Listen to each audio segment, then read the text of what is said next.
देखिए, सबसे पहले तो ये खुशी की बात है कि अगर प्रॉपर्टी का लॉस हुआ है, लेकिन जो लाइफ का लॉस है वो बहुत कम है इन कंपैरिजन टू पुंछ।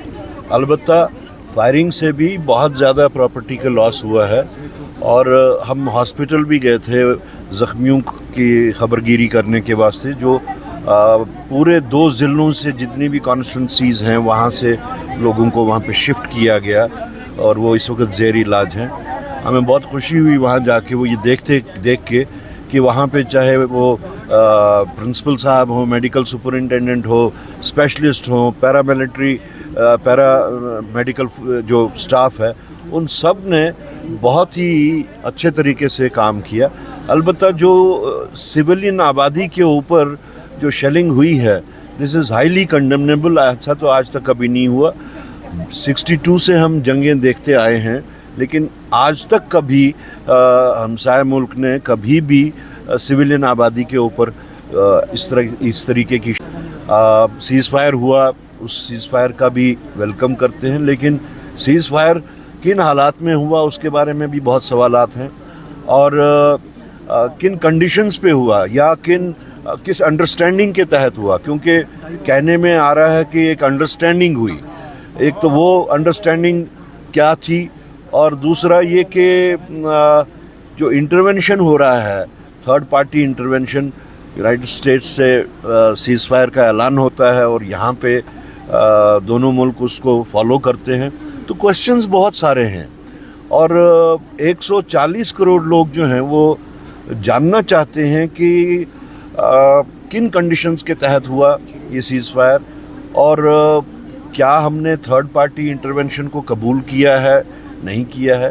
तो इसलिए राहुल गांधी जी ने जो 2 कंडीशंस रखी हैं, हम वो रीइटरेट करते हैं, दोहराना चाहते हैं कि एक तो ऑल पार्टीज़ मीट जो है वो इमीडिएटली कॉल किया जाए और उसके साथ साथ पार्लियामेंट कॉल किया जाए ताकि 140 करोड़ लोग जिनके दिलों में सवाल हैं बहुत सारे, उन सवालों का जवाब मिल सके। हम तो ये कहते हैं कि बहैसियत प्राइम मिनिस्टर उन्होंने इस शेलिंग के बारे में बहुत बात कही और ख़ास तौर से जो पुंछ राजौरी की शेलिंग जो थी उसके बारे में भी उन्होंने वर्ल्ड के जितने भी मुल्क हैं उनको सुनाने के वास्ते बहुत कुछ कहा कि सिविलियन आबादी पे शेलिंग हो रही है और जो कि गलत बात है, वो कंडेमनेबल है।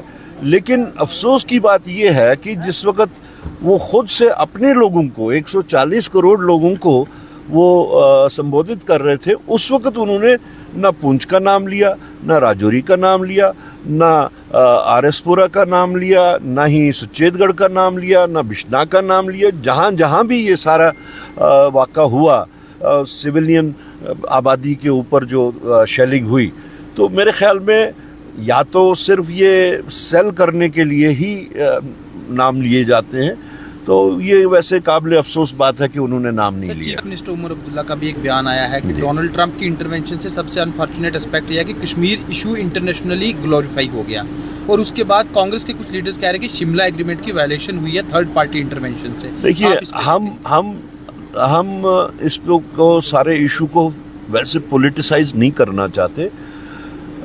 उमर साहब ने जो कहा वो उमर साहब की अपनी सोच है। हम सिर्फ इतना कहेंगे कि ये जो थर्ड पार्टी इंटरवेंशन हुआ है, अमेरिकन प्रेसिडेंट के कहने के बाद, उनका ट्वीट करने के बाद में दोनों मुल्कों ने उसको फॉलो करके ये कहा कि हम सीज़ फायर करते हैं।